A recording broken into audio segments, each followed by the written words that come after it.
Around the world, democracy is shifting. In the US, Trump's MAGA movement has reshaped the Republican Party. In Europe, nationalist movements, once in the margins, are now mainstream. Across Southern Africa, liberation movements that dominated politics for decades are steadily losing ground. And here at home, South Africa has entered a new phase. The ANC has lost its majority, and national power is now shared in a new government of national unity. Tonight's question isn't about parties, it's about voters. Are citizens changing, or is democracy changing around them? Thank you for joining us, everybody.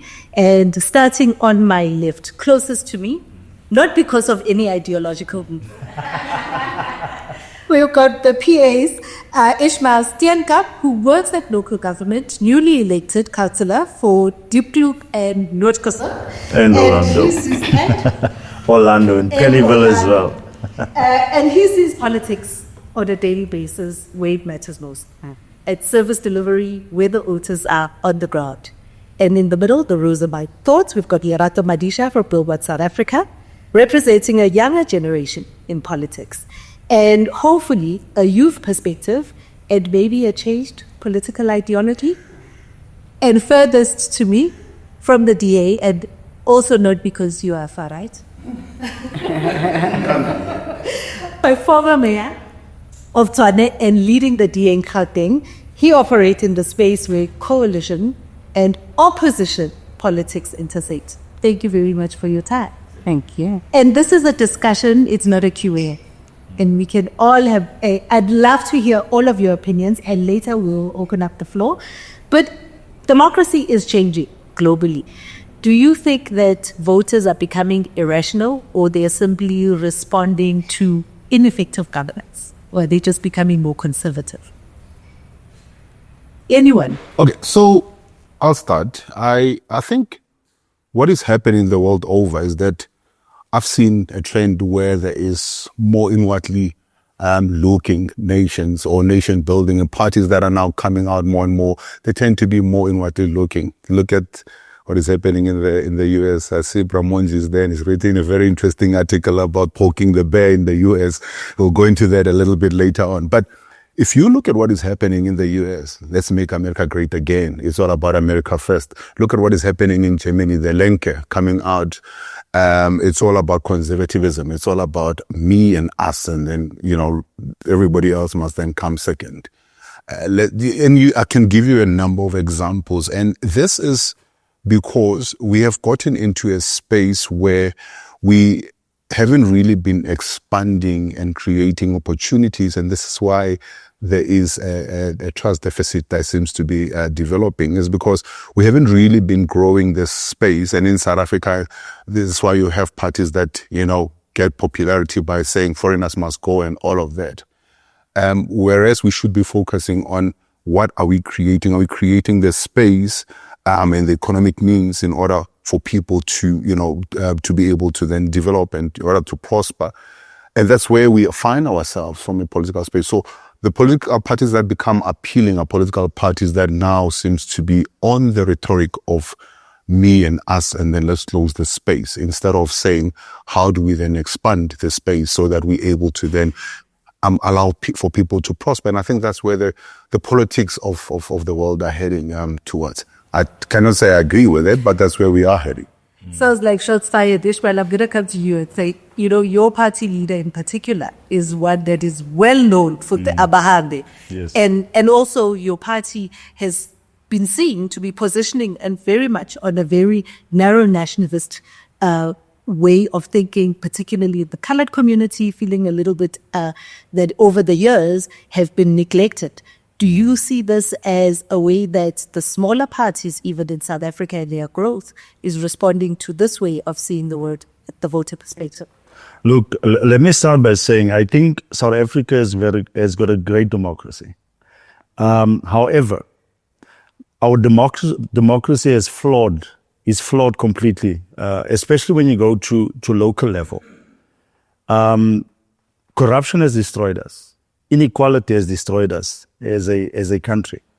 And that is where, as you just mentioned, the marginalization of certain ethnic groups or certain races within South Africa And that is where we as a party come in and we say, look, we cannot have only certain parts of South Africa or certain parts of communities or certain parts of regions benefiting from the democracy that we all enjoy, that most of us fought for.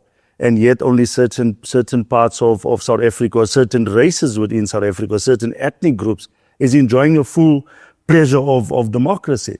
And in terms of the Ambahamba issue, and that is something that's very huge where the PA is concerned, because foreigners are experiencing benefits that some of us South Africans are not experiencing.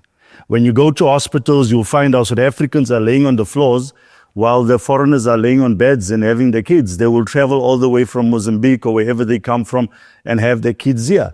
And we cannot allow that. And so as a party, we are saying that the democracy needs to apply to every single person in South Africa. Lerato, you are in a new party, new formation, contested national elections for the first time in our last national election. Do you think that your party is responding to a you type of voter, or are you simply responding to what the environment is requesting, that we're unhappy with what's in government, maybe something new? I think we're merely responding to a system that devalues accountability. We've got this wonderful dreams that I think are shared. It's not unique to anybody. Yet we are disjointed in that the systems that we've built, brilliant as they may be, they shy away from self-reflection in order to give account of the matrices that would speak to making the system work. So the failure of our generation or the current democracy is that nobody wants to be told, you're not working. What you're doing is a failure. You're going about the things in the wrong way. So, I did a test in the audience based on the reconciliation barometer that 8 out of 10 South Africans distrust our politicians. And you saw the room as well. Yes. People, when I asked the question, do you think that voters are impatient with the way that government is responding, and this is the reason why we see so few people showing up at the polls? I don't think that the voters are impatient. I think voters have been very patient and very lenient for a very, very long time, to a point where even now residents are being blamed for failures of government. There's no electricity, it's residents who get blamed. Kids are not in school, their parents are to be blamed for why kids are not in school while there's no schools, or while the school buildings are there and they're not being maintained, and therefore parents are now seeking somewhere else to be able to then take their kids. Voters have been patient, but again, politicians have been taking advantage of it. I'm sorry, I don't mean to be picking up on you, my brother. The fact of the matter is, we don't have an issue of resource constraints. We have an issue of management that we're sitting with, right? We know how many people are flocking into Gauteng on a yearly basis. I promise you, you look at the last 10 years, you can project what is the growth of Gauteng, right? And you can see how people are. Please go and ask departments, how are they planning for the growth that is taking place in Gauteng? Ask them how many schools are they building. Ask them of the infrastructure master plan, whether the infrastructure master plan talks of the Gauteng of the future. Talk about whether, the safety and security. I mean, the Interpol and the United Nations standards is that there should be one policeman per 120 at least. Do you know what we're sitting with in Gauteng? 1 to 800. Now, if you are then saying, I want to then fight crime, if you are saying, I want to then deal with the issues of infrastructure so that I can provide better services, if you are then saying, I want to deal with the issues of education, with the issues of health, are you managing the resources that you have properly? or we get to a point where it is convenient and easy to then blame foreign nationals or people that are coming. You know, and this is what I always say. You start blaming people that are far out, so you blame foreign nationals. And then you move closer. No, we don't want Zulus in Limpopo. Then you don't want this kind of people in this area. So at some point, you're going to end up saying, I don't want women in this area. So when does it stop? When does it stop blaming and get to a point where we're saying this is what we now need to then do to fix the problem so that we don't have to blame shift and then blame other people? I think that's the conversation that South Africa needs to then have. And this is why people are getting so frustrated with what is happening, because, you know, we hear, and it's like we become so desensitized about what is happening. So coalition politics, even going now into local government election, it is clear that the voters are choosing different parties and trying a different thing. Does coalition politics lend itself to more accountability, better planning, a way of working together? You're in the government. Imagine if we didn't have coalition in a national government, you would be paying an additional percentage of tax as things stand. You'll be paying an additional VAT, number one. Number two, you will still be in junk status with your international rating agencies. It is because when we got in, we started talking and forcing certain changes and reforms to be taking place. And I don't want to, you know, say the DA did this or the PA did this. It was a thing of parties that says we cannot continue, you know, with the same and expect different results.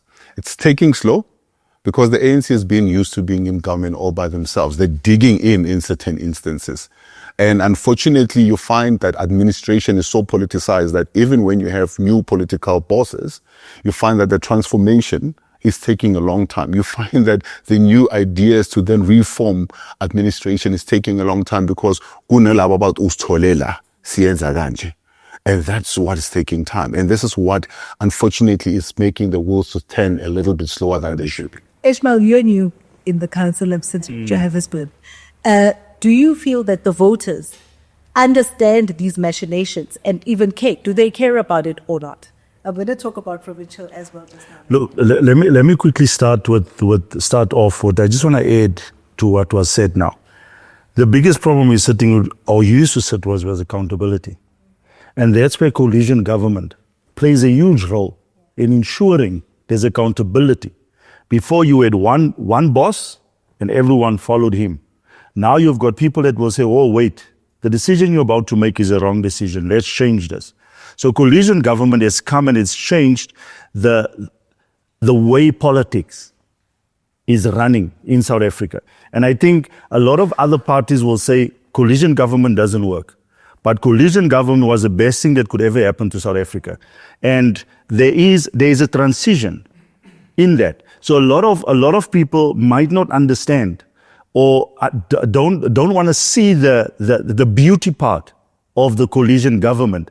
And on local government level, people don't understand these things.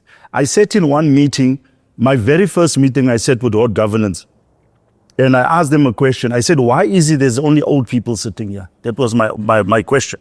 Who are these people that you say don't understand? The politicians themselves? No. The people on the ground.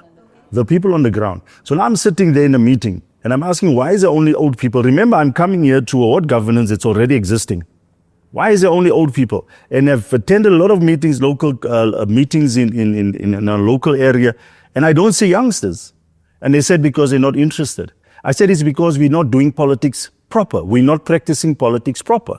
We're supposed to grab these youngsters. We're supposed to pull them in, teach them politics, teach them how government works, teach them how the Constitution, how does it speak to you? Teach them the rights. And then they will become more involved in politics.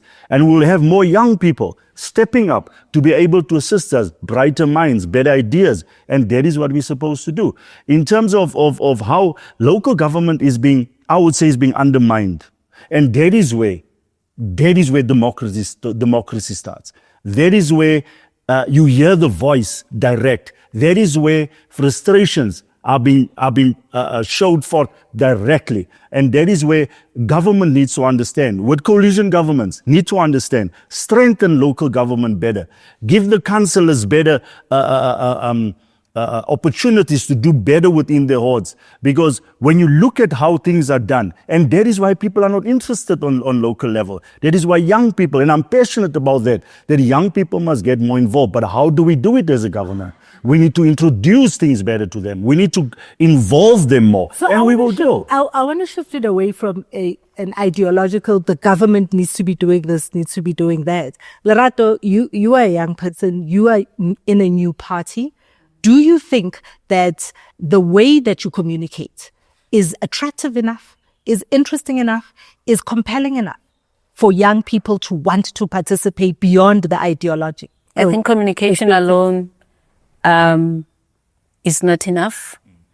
They have had too many promises thus far, and that is why the disjointment from politics.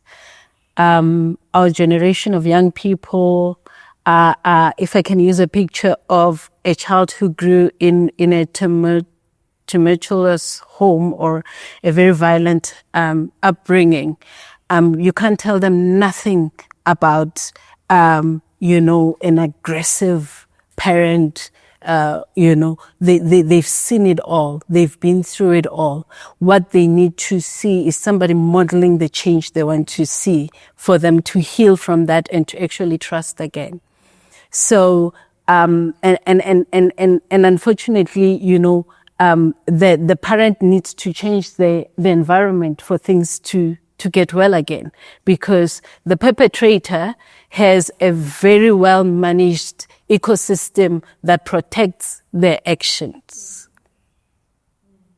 Madanga Commission being such exemplary. So until we break that mold of a sick society being protected by more sick, narcissistic policing, if I can use the word, then we're staying in the same cycle. And how can you build trust in such an ecosystem? Talking about kind of a system that protects itself, I want us to talk a little bit about influence, and in particular, profits and private influence within our government. We talk a lot about who pays for what in our government. Should we start treating kind of foreign interventions, NGOs that are bringing in their kind of thinking as a threat to our government? How do we protect South Africans more and in a more South Africanist political environment? Is our democracy under threat from foreign influences?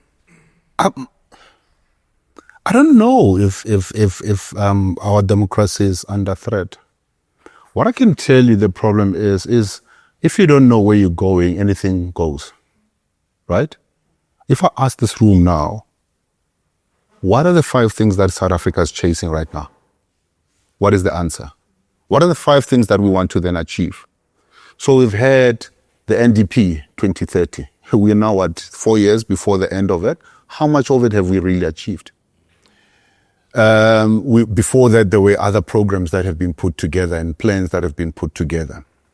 And I think this is where we as South Africans need to then agree, all political parties, what are the 5 things? And this is what got me excited when there was this conversation about a potential national dialogue, right? Because I thought it would be not a political stand, it will be a dialogue to then say, where are we? Where are we going? How do we get there? Can we agree on 5 things that become non-negotiable, irrespective of what political party you represent in government? If we agree on these things, how do we then take them forward? So let's say, for instance, we say by this time, there shouldn't be a child that doesn't have access, or there shouldn't be denied, should be denied access to the basic health services, and it should be of a good quality. How do we then deal with it? So are we looking at the nurses that have been trained? Are we looking at the infrastructure that is there? Are we able to then put some timelines to that? Can we agree on what the economy of South Africa in the next 20, 25, 30 years is going to look like? How do you then train this generation that is coming to then be ready for that economy that is coming, so that you're able to then invest at a school level what you want to then build? If we are saying we want to be the manufacturing hub of the Southern Africa or Africa, what are we doing in terms of building infrastructure to that? So can we agree on 5 things that we say, irrespective of whether it's the DA or the ANC or the PA or BOSA that is in government, these are the 5 things that shouldn't be negotiated by anybody? And if you get to then understanding and agreeing on that, this issue of then saying there's a foreign national, or there's foreign influence or all of that, these things fall by the wayside, because of then you are dealing with the core things that you need to be dealing with. China is a great example. I'm sorry to be saying this, but my party will have a fit in with that. But the truth, China is a great example. It wouldn't matter if it's Xi Jinping or whoever comes. There's a clear plan. There's a silk plan that they have. They know where they're going. They know what they need to be doing. Go and look at the schools. Go look at the environment. Go look at where they are building infrastructure-wise. They are building towards what they want to then do. And they're teaching their kids in the way in which they are now going to be helping in pumping the economy and pumping, China as they want it to go. And I think that's what we need to be. You talk about a consensus, you talk about a national plan, a dialogue where everybody can come together, where we have independent data. And again, the room showed that less than 40% of all South Africans actually trust our politicians, trust our parliament. So my question to you is, do you think that your parties are doing enough to rebuild this trust? And how can, as a democracy as a whole, so that it doesn't fall apart, make sure that we can rebuild this trust? Do you think your parties are doing enough? I think our party is definitely doing enough. The PA... Definitely doing enough. We're doing enough to gain trust. Mm-hmm. The PA has got a slogan currently, or campaign slogan rather, that says Gronto. Simply means going to the ground. And that is so significant, because unless you are in touch with the people on the ground, you can never gain their trust. And trust is very important in the sense of you must be able to be there, not to be untouchable. The problem with politicians has become where they are now celebrities. They are untouchable. When they come to the communities, security guards and bodyguards all around them. Ward councillors doesn't go to the community, sit in an office and they do absolutely nothing. And for me, and that is where we are as the PA. Whether you are a parliamentarian, whether you're sitting in legislature, whether you're sitting in local government, when it's time to say Gronto, we all go to the ground and we make sure we're in touch with the people. We are not celebrities. You eat with what they eat, you drink what they eat, what they drink. And many will say, I was even said, don't take anything from anyone anymore. Don't go visit people's houses. It's dangerous. Don't allow them to come to your house. It's dangerous. But being an activist before, how do you tell people you're not allowed to come to my house? How do you tell people you're not? And that is where people build trust within you, because they see you are open and pure and clear communication. And that is what we believe in. Communication is key to building trust. A lot of, it was mentioned before, in terms of communication lines and how does it, you see the problem that we have.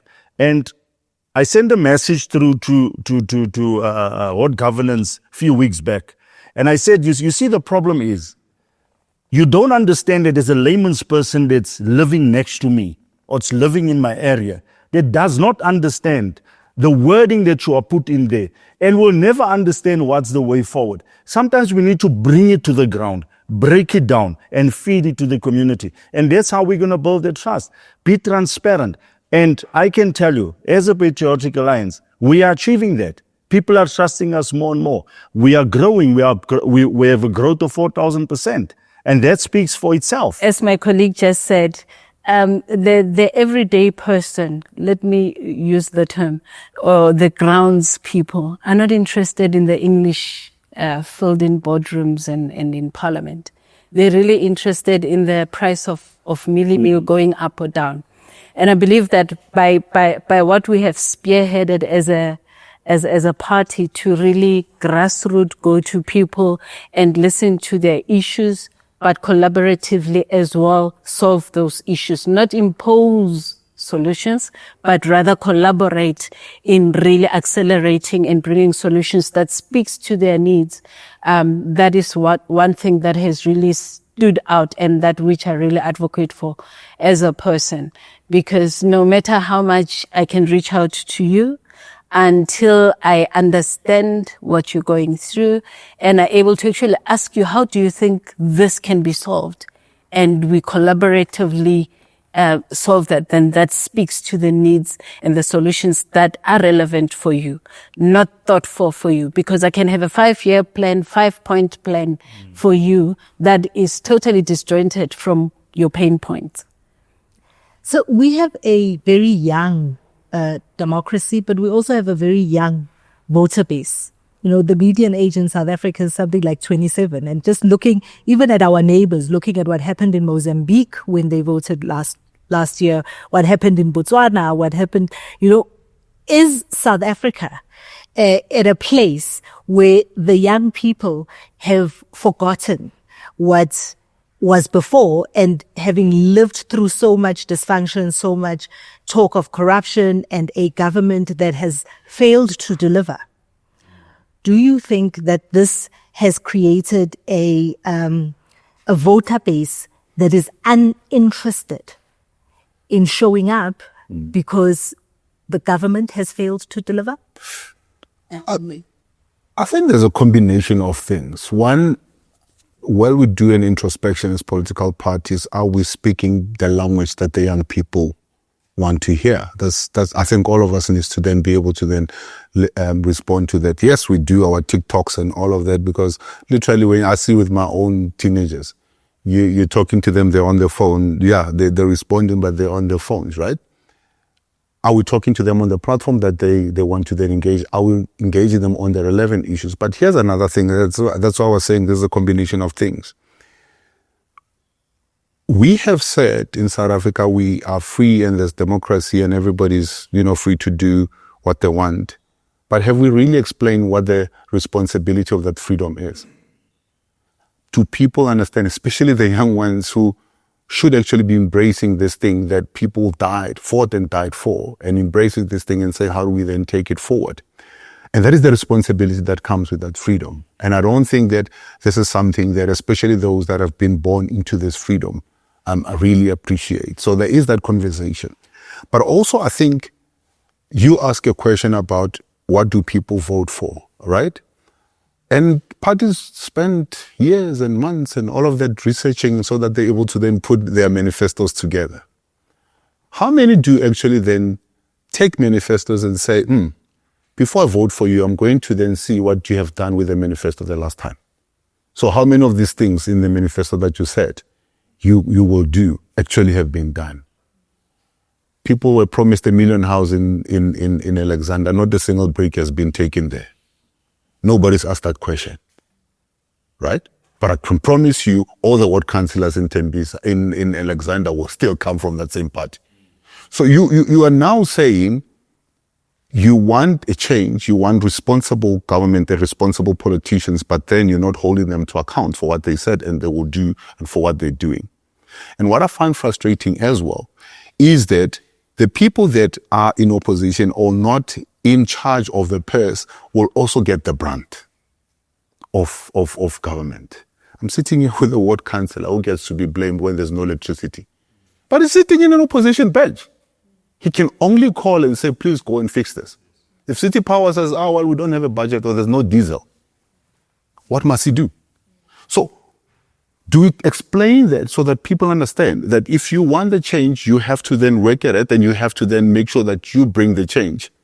You can't be voting for the same person that has failed you and then tomorrow bend the street while they're failing. So what is it that you're trying to do there? You're not doing anything. You're going to fail time and time again. The other issue is then, are we able to then say, you are not guaranteed my vote? Because I think that is what somehow has lived in South Africa. This is why somebody said, is because we've gotten to a stage where complacency has become the order of the day. to a point where even the officials will tell you, you as politicians, you're here, but tomorrow I will still be here. This is what we get. And this is the change that we now need to then bring to them. Say, people, we must learn to hold people to account. Politicians must be held to account. Political parties must be held to account. Residents must take that responsibility to make sure that they do punish those that fail them. Because that's the only way you're going to get political parties or individuals that rise up and do what needs to be done. Because I'm scared that if I don't do what needs to be done, I'm not going to get the chance again in 5 years. But if I'm guaranteed that I'm going to get the chance again in 5 years, even when the economy has tanked, even when we have infrastructure that is falling apart, what is incentivizing me to then do better? So you see the warfare as irrational in the way? No. I'm not saying that, but I'm saying we must teach. Because I think there's this disjointment. There's still people who are voting for Mandela. I'm not voting for an issue, I'm voting for Mandela. I think with the median age of 27, people don't. No, but I'm just giving you that as an example, and I can go on with a lot of examples as well, right? But I'm saying, until we get to a point where people are saying, I'm voting for the issues that are close to my heart. Young people rose up, even now under democracy, when we had the fees must fall. A lot of young people across political spectrum rose up and say, this cannot continue. We need something to be done. And something was done. They stood up. They understood that there was a mission and they stood behind that mission, right? Those that were in the institutions and those that were outside of the institutions, but wanting something better for young people. Do young people now want a country that is better, a municipality that is better? What are they doing about it? So is it an issue of annual vote, or is it an issue of I'm going to listen and I'm going to interrogate and I'm going to then act? Because I think that's where we need to, and maybe that's where voter education needs to then come in as well. Well, I'm going to open up the floor to the audience who started out very skeptical and distrusting of our politician. With just a few simple pointers. Sia's got a mic. And he's gonna come here and he's gonna look at anybody that wants to ask a question. And I would like to prompt you as such. With a declining number of people showing up at the polls, is our democracy losing its legitimacy because people are not showing up for it? Or is there anything that any of the political parties could do differently to gain trust with the voters? So I'll start with that. Think about it. Does anybody have a question? Does anybody want to ask a question? You can ask direct questions to the parties or general questions. Anybody can hazard an answer. Yes, no? Really don't want to talk to the politicians. There's a gentleman at the back. I'm here with Engage SA, but I'm also a student leader at the University of the Witwatersrand. I serve as the Legal and Constitutional Affairs Officer coming back for my second term. I just want to answer the question with the question that you actually posed to say, are the voters actually irrational? I don't think voters are irrational in their response. They're actually rational in a system that is irrational. How can you defend democracy when it seeks to actually exclude you in most spaces? Currently, we have a lot of young people who actually vote and all of those things. They're in institutions of higher learning. They vote, they participate, and you see at the center of democracy, which is participation and all of those things. But you find that right now in January, we have students who are financially excluded, who do not have housing, who do not have access to food, and all of those things. So how do you defend such a democracy that seeks to actually exclude you from actually being a person in this country that, I hear you. Interesting thought. Want to hazard an answer? Anyone? Let me quickly, and I'm going to go back to the answer that was given. That, and I think I'm going to touch on your statement you just made, sir. It was asked, on what basis do you vote? And most of the audience said policy. And I think policy is good. Policy must be there. But most of these voters comes from a background of this being disadvantaged. Most of these voters are from townships, rural areas. They come from there. And for them, it's not about a policy at that point in time. For them, the auntie that stays in a mkuku for the last 30 years where's my house? For the young man that was declined at NSFAS, I can't go study because my parents doesn't have money. What do we do? Can you assist? We get these questions constantly on the floor. So policy is not enough. It's not a wrong answer, but policy is not enough. And we're sitting with issues where youngsters really want to achieve better, but they can't. So how can we base our service delivery only on policy? Because in order for you to have a better education, we need to have answers to that. So parties come with their own ideologies. They come with their own ideas, but there's never compromise. With the ideologies, with the ideas, there's never compromise. So unless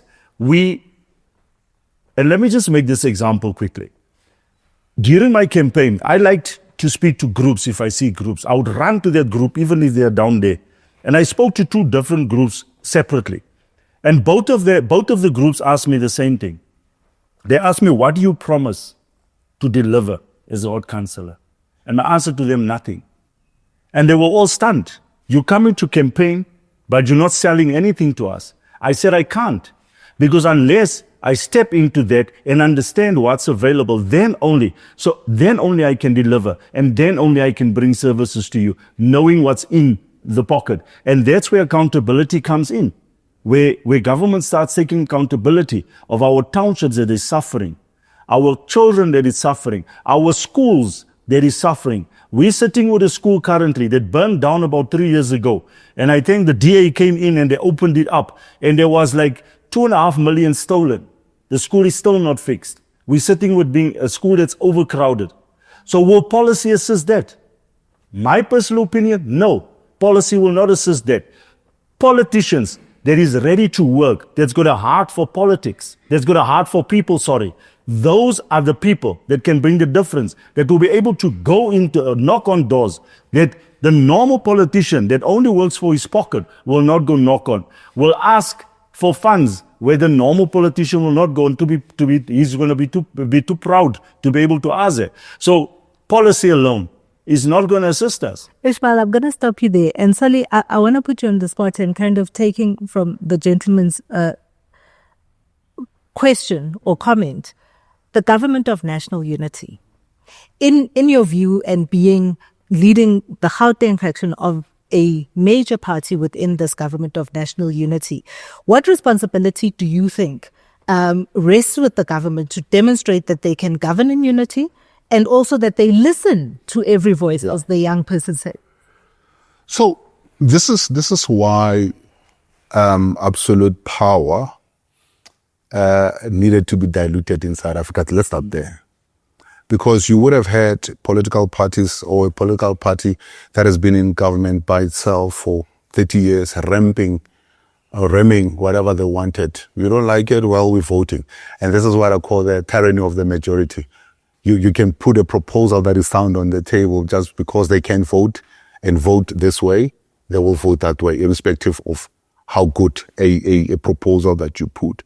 And this is now why you now have a change that is now coming in, and it's slow, but it's coming in with the introduction of the GNU. By the way, some people want to then argue that we did have a GNU in South Africa under Nelson Mandela, but that was not. No. I want to explain to you. It wasn't. It's an argument in terms of what it meant. This is what it means now. The ANC could still force its way then because it still had the numbers. Now they don't have the numbers, so that's where the difference is. Right? So now they have to listen, or else you're not going to be able to then pass the budget. Now you have to listen, or else you're not going to be able to then get certain policies, through the door. So that's where the difference is. Now, to answer what the gentleman was asking in terms of, how do I feel that the government is doing something for me? And this is why I said right from the beginning, we now need to be asking, what have been the promise of this political party that is in government? How much of the things that they promise have they been able to then deliver? How much have they failed? And then, do they still deserve to get a chance for me with the failures that, that they displayed, or with the successes that they displayed, depending on which side you want to, place yourself. But again, it goes to the point that I was making to then say, I was hoping, and I'm still hoping and wishing that at some point as South Africans, young, old, there can be an agreement in terms of what are these things that we need to agree to. And I make an example of education as a... Before you made that, because you did speak about that, there's a comment in the front here. Good evening, everyone. My name is Singita Chowk. So my question is directed to Mr. Soli with the question that you just asked now about the 5 things that we agree on. So I think it takes back us to that this trust that we have on politicians, because it all goes back to the politicians, because number one, the egos that you guys have is just too much. You will not agree on those 5 things that you're talking about. And another thing, you boast too much as politicians. One will say, we are here because of us. There will be a decree and that thing of data and airtime now. There's one political party who is boastful about it. So that's why the problem is going to be. You guys, the egos are too much, very much boastful. That's why you will not even agree on those 5 things. So how do we fix that? Can I answer? Surprisingly, we agree on a lot of things. Boy, but then we, the politicians, we with the people. No, even the politicians agree on a lot of things. Even politicians, right? Even politicians who say they have constituencies that they represent, right? We agree on a lot of things. It's when we get on stage and you're like, how? We just agreed them. And then now you get on stage now, because now your comrades are saying, let's go this way, then the tone changes, right? But what I'm talking to is an agreement that can be put in writing and everybody knows. And that's why I made an example about China. The people of China know where China is going for the next 50 years. They know what needs to happen by when it needs to then happen. I think the other level or the other issue that is made, that has built the distrust that we're seeing, is because we haven't been able to then put timelines to certain things. That's why we can't hold people to account. Somebody says, no, we are having a train from here to Polokwane. We're coming to put a train from here to Polokwane. Okay, when? Where's the money coming from?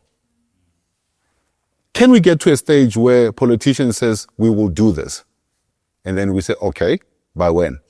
And can you give us at least some time frames of at least this should be phase 1? We should be able to then see, that. Phase 2, we should be able to then see this. But I can promise you now, bring Julius here, bring Groenewald here, and you now have spoken to the extremes, right? And bring everybody in between and say to these guys, can we agree on 5 things? I can tell you what those 5 things are. The safety of the people, the economy that is moving forward, the health of the people, education of the people, and lastly, it is young people that needs to find, a space that they feel that they belong, because that's the generation that you're building. If you're able to then do that, and when I'm talking about that, that also now talks to the issues of infrastructure that you're putting in place. That talks to the issue of the investment that you now need to be. We can disagree on the models, but we can agree on the 5 things. And once you agree on these 5 things, you can then say, okay, if we're talking infrastructure, how do we then deal with the issue of the infrastructure? Do you want a stadium, or not a stadium, do you want new dams to be built? We definitely don't want most. No. I'm just looking at something there that just threw a stadium in my head. But do we say we need new dams? Do we need to fix the water infrastructure? I come from my township. Even from the apartheid days, never ever went a day without water. Now we're lucky to go a week having a full week of water.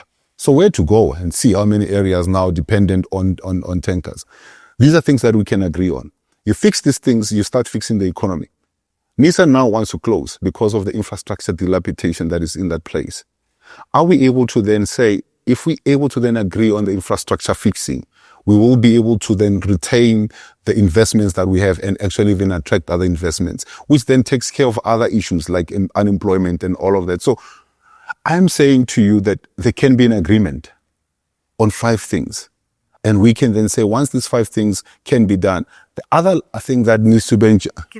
Yeah. So you say there can be consensus. The problem that becomes political grandstanding. Yeah. My name is Bakabantu Kaka. Mr. Soli, I find it very laughable that you say I don't mean it as an insult, but then you say we need to agree on 5 things. I think we agreed on these 5 things in 1994 when we launched the constitution. We agreed on so many things that would fix these things. The only problem we have is you politicians, this is where the distrust comes in, that you politicians have failed to deliver on that constitution, on that constitutional promise, because each and every one of your manifestos does read the same. You are right. You are likely to find more agreement in what you say. It's what you do. That's what matters. And you guys are found very lacking there. I like that question, and I wish that I was in Parliament in 1994 or belonged to that party that had the PES in 1994 up to 2 years ago. Just hold on a second. Hold on a second, Vakant. Yes, you weren't there, but let's shift it a little bit differently. Let's shift it a little bit differently. So there is a constitutional set of promises that 30 years later have not been delivered on in major ways and in minor ways. If we were to look at it in this way, today and this year, if you were to say, what is the one thing, just one thing you would like to see the National Assembly get done this year? Let's look at it that way. What is it that you would like, with the government of national unity in place, what is it that you would like to see the National Assembly get done this year? And I'm going to ask all of you that same question. Okay. Let's start with you, Solly. So what I would want to see happening this year is the refocus on infrastructure investment. You cannot talk about dealing with social ills while people are still hungry. And until we get the infrastructure right so that we're able to then attract investment, we're going nowhere. Until we deal with the issue of the ports, that now things are stuck there for months and months. By the way, now there's a route that is being built from Tanzania all the way to Namibia, to Walvis Bay. Because now they are saying bringing goods through to South Africa out of the Durban port is becoming mission impossible. So infrastructure is your one thing. I would want the change in focus.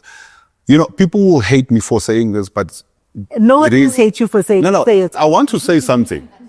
Why are we borrowing money to give money away? Why are we borrowing money to give 350 rands every month away? Shouldn't we be borrowing? You see that exactly? No. We cannot answer that question for you. So I'm going to leave that question, and hopefully there will be engagement on it. But your one thing for the National Assembly would be a refocus on infrastructure, development and state and spending. Lerato, what would your one thing? I think the nature of any mentally ill, and I don't know, you overuse the word narcissist, is to deflect and not introspect. And such as we can blame everything. We don't have a problem of infrastructure. We don't have a problem of resources. We have a problem of leadership. We have a problem of individuals sitting in power, abusing that power. And there's no matrix in place to keep them accountable. Okay. So is that your one thing that you would like to see, a metric to keep leaders accountable? And what would be your one thing that you would like to see the National Assembly achieve this year? It's almost going to sound like I'm saying what you just said, leadership. But my sentiment is exactly that. Accountability and making sure that politicians, corruption must be pushed out. Because unless we deal with that, the accountability issue, we can talk about infrastructure, we can talk about foreign investment, we can talk about the economy of this country. But unless they start taking accountability and start acting up and doing what they are supposed to do as politicians and putting South Africans first, then we're not going to go anywhere. So my thing is, let's put South Africans first. Let's deal with these corrupt politicians. Let's deal with these ones that doesn't want to take accountability. Let's deal with these ministers that sits there that doesn't do bugger all for South Africa. Let's deal with them and let us put proper leadership in place. Leadership is a big issue in South Africa, and unless we deal with it, don't get me wrong, we've got great leaders in South Africa. We've got learned leaders in South Africa, but it's not enough. We need to make sure they stand up and they do the work that they are paid for, and not just go there and drive in fancy cars and have a good time. Be too articulate. And use credit cards. Don't deliver. Yeah. We don't normally ask the audience questions, and today I'm asking two. There's one more. There's a comment here. The two of you have each got a comment, or you've got a shared comment. Each have a comment. Okay. Hi, I'm Hendrik Boonestein, and I'm a councillor here in the city of Johannesburg. And your very first question was, do we trust politicians? And I think, which politicians? That's very broad. So apart from the scourge of corruption that we've grown accustomed to, we've seen a new thing rearing its head, and we've seen councillors in the city who beat up people, who go around with security and flashy cars and load people in car boots. I would like everybody then to answer me on how do you select your councillors? Because therein lies the real trust. If we say we go to the ground and we go to the ground levels, what are we really showing the people if we go to a macro and load people in the boot of a car? Okay. That's a very loaded and very specific question. And do you want to ask your question, or do you want to respond first? And then we ask your question? It's a similar question. Okay. It's a similar question. So my question is, first, let me start with my name. My name is Bongani Nkomo. I'm also a councillor in the city of Joburg for the last 10 years. And I think through that time, what I've noticed is a consistent mass exodus of skills professionals. And also what I see on social media, it's the likes of your Vusi Thembagwayos commenting. So my question to the panel is, in your various political parties, how do you plan to create spaces where professionals with a lot to offer, local government, whatever sphere of government, we're referring to, how do you plan on creating a space for them to actually come in and also, have an imprint in the change that they want to see? Bearing in mind that local government doesn't have the allure of corporate with big money, etc., etc. So how do you plan to create that space? Okay. So I'm going to ask that we don't degenerate to very specific questions, and both your questions are really around attracting skills and how councillors are selected within the parties. We'll start with you, Ismael, and then I'll move to you, Lerato. Sorry, these are your councillors, so I don't know if you also want to answer how you selected these particular ones. Okay, let's start with you. Selection of councillors and the people and how you attract the best skills and the best people, and if you believe you have those people within your party. Let me start with your question. I also want to know. And that's where the higher level of government steps in. Because I've been asking the same question. Okay, tell us how you got picked to be a councillor. Because you went through it, you got through it. But within your party, Right. what is the process?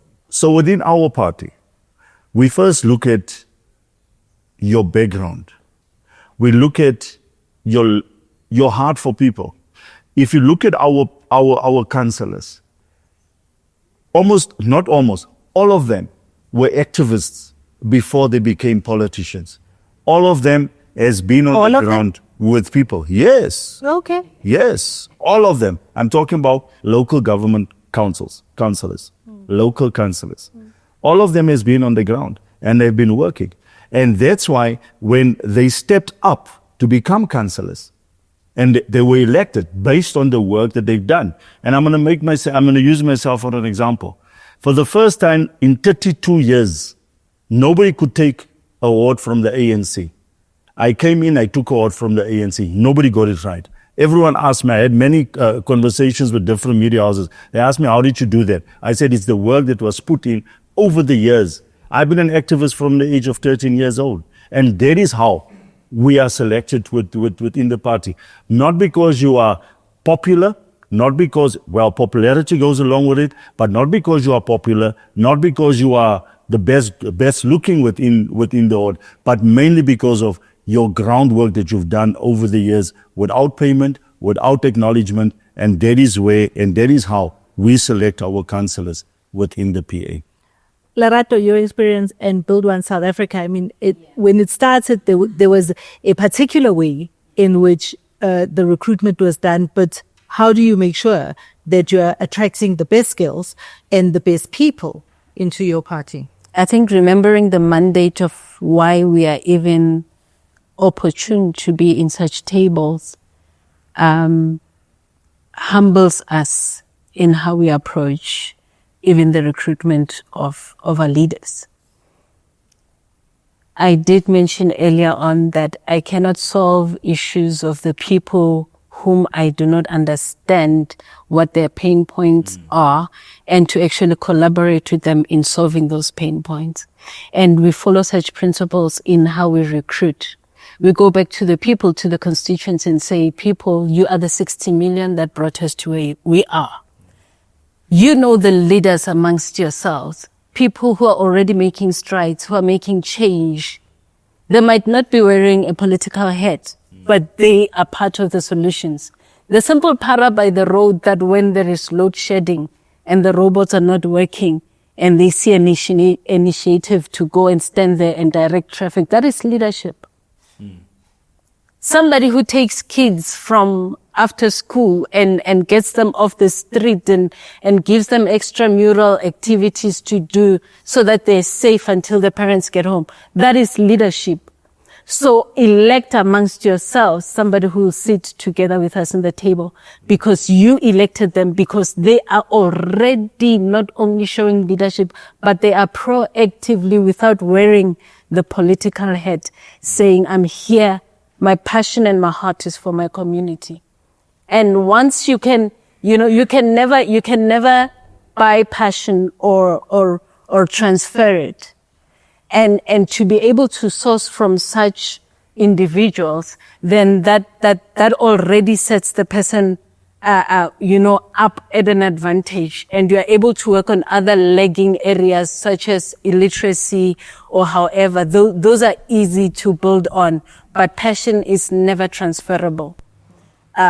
So we look at that, and we let the people elect. So we don't take the boardroom, behind the boardroom cadre employment, because you are, because you charming, you charismatic, and that is not the drive. So, I think that is where we are, that we go to the grassroots. We don't have the answers, but let's together get the answers for the people. So in case they've stacked the deck in your favor, I'm not going to let you answer their question, but I am going to ask you this question in closing. If democracy is changing, Salu, there's one more question. Sia's making gesticulations. Fellow podcaster. No. No, there's no such. I used to play for Val Professionals. When I was younger, those who were there, retired footballer. But no, I debated whether I should, intervene, because I think the microphone belongs to other people here. But anyway, but there's a point that was burning. I think Solly started off by talking about the politics of the world. Where politics in the world are going now, and kind of like the insularity that's happening, people drawing into their own lagers all over the world. And it's a very dangerous moment in the world, because that is what's happening, and we're seeing what's happening, particularly in Europe and everywhere else. And at this particular moment, all of us have been watching the scenes in Minnesota, and the US is definitely at that point. So, we know we've been failed over the past 31 years by, particularly, since 2009, when a certain guy took over, and we ended up being where we are. But the promise has not been lived up to. And that's why there's a lot of disenchantment with democracy. And then I just want to say that, to you, Ismael, the very easy thing to do in politics is the politics of hate. And Mabahambe does feed into the politics of hate. And if we were to build an inclusive, functioning democracy, I don't think the politics of hate is what we should be doing. And Mabahambe, not just you. It's not just your party that's doing it. Operation Tutula is doing it. And last week and this week, we've seen the scenes in Durban where little children were being pelted with objects by people wanting them to get out of here. They should not be enrolling at that school. I don't think that's the society we want to be building, and the kind of democracy that we want to be building. Yes, there's lack of faith in that, like in politicians delivering to us, and lack of faith in people in the system basically doing what democracy should be doing. But I don't think we should hold government accountable in a hateful way by turning on those who are weaker than us. And the people who are weaker than us as South Africans are those who have arrived here from places where they have nothing. And they arrived here out of desperation. So, yeah. So I just felt I needed to make that point. Well, Mondli, thank you, because that is a perfect segue to the question that I wanted to ask you, Solly. Mm-hmm. And I will let it be the last question for the evening, is if democracy is changing, what does this moment demand more of our leaders and institutions, in your view? Right. I think democracy is actually, we're getting to a stage where democracy is maturing. The lack of participation is not unique to South Africa. You can look at the world over. People struggle to get voters in. The US would even go as far as to then say, vote from your home or whatever, vote wherever is more comfortable, convenient for you to be able to then do that. That's how you wanting to push. And you would see in a lot of European countries, you still have very, very low your 20s, 30s voter turnout. And, we're still lucky to be able to then see that about 45%.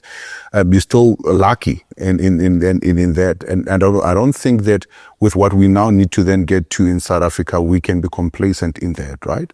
But you ask what should be done. I think there's a need to have a serious voter education drive in terms of people learning the importance of democracy and the importance of voting, because that voting also then gives you a power or gives you a tool to then hold people to account. What did you do for me? What are you promising me? I can lend you my vote. So that is the first thing. The second thing that I think that came out that I wanted to respond to was, how do we make government work in a manner that is transparent, accountable, but also then people know where we're going? I think that's what is important. And this is why I made an example where I said this, that we now need to get to a point where we agree on what needs to be done and when it needs to be done or how it needs to be done. We now have what we call the IDPs, right? The integrated development, plans, right? I promise you, people come there, make all sorts of speeches, will build a school, and then they leave. You're pulling a classic politician move. No. In pivoting to say something outside of what you were requested to say. So I'm going to stop you because Stanley's not on our side. I absolutely hear you. And I'm clear. I think you were concise in what you believe this moment requires of our leaders and our institution. So, Lerato, I'm going to say to you in closing, as a closing remark, if democracy is changing, what do you think this moment requires of institutions such as your political party to close the deficit of trust? I think it requires a bleeding. Bleeding. Okay. A constituency to get themselves up and stop rewarding unperformance. Okay. To stop giving their trust and opening up to the same abuser over and over again. Essentially, that's what it's about. And to realize that the perpetrator is not willing to change. And so you need to change the marriage partner. Okay. Ismael, for you, what do you think this moment in our democracy is asking of its leaders? I think I've said it early on. Just be accountable. Leadership that's in place, let them just do what they have to do and make sure, and I'm going to say this again, let's make sure we put South Africans first. And I if I'm allowed, I just want to, touch on what the gentleman said. The way Gentleman. your fellow pop Mondli. podcast. Okay. Podcaster. Yes. Val professional, Yeah. former football player. So I think I just need to get that one right. Remember, the Patriotic Alliance is not fighting against foreigners. They are fighting against illegal foreigners. This country has got a constitution to uphold. It's got policies in place to ensure that we are protected as a country against. Remember, when an illegal foreigner comes in, he breaks the law, and that makes him a criminal. So how do you still protect a criminal? And that's the problem in South Africa. We protect criminals. If you break the law tomorrow, you'll go to jail. But you're allowing criminals to operate in your country. What we do as a party, we do not go around and say we hate foreigners. No, we don't. We work with foreigners. We will support foreigners as long as you are legal in this country. I'm going to take you back. About a year ago. Ismael, before we degenerate into specifics. No, seriously. And again, you too, Yes. for a person who says you're an activist and you are pulling a politician move, in pivoting to party rhetoric,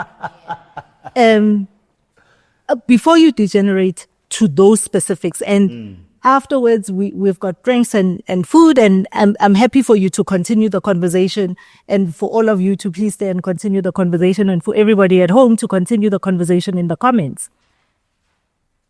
I want to hold you accountable to my question. Right. What do you believe this moment requires from its leaders to close the trust deficit with the voters? Answer that question. Stop lying. The problem with politicians, they make promises, and don't deliver. You just mentioned, Solly, now the IDPs. I mean, we can speak about it the whole night. You come, and that is why people don't even go to these IDPs anymore. Then they are asked, why is people not attending, not interested? Because they're not interested because you speak the same thing every single year without fail. So stop lying to people. Be honest. I always say, and I've made this example while I was campaigning for myself. I always said, if I don't have a 5 rand in my pocket, I will never promise you I'm going to give you a tour and I'm going to give you that 5 rand. Because it must first be in my pocket before I make a promise. So stop making empty promises and deliver. That's all you must do. Deliver, deliver, deliver. And use the money wisely. Spend it proper. Give it to the right and stop stealing the money. I think that's a perfect place to end. Thank you, lady and gentlemen, for coming and being with us tonight. Thank you, everybody in the audience, for your thoughts, your comments, and for everybody at home participating. Thank you for your comments and for joining us today. I think, if anything, I wonder if I asked the audience if they are more skeptical now of these politicians than they were when they started, what the answer would be. But I am not going to do that. Thank you for being here. Democracy Unplugged, the first one for the year. If our democracy is changing, are we as the voter changing at the same pace? Thank you, thank you, thank you. So there's drinks and food. Sia has walked away, and so I don't know if I've asked all the questions I'm supposed to ask. Sia's the boss. Are you happy, Sia? Are you happy, sound? Are you happy, cameras? Everybody's happy? Thank you so much. Thank you, everybody, for your time.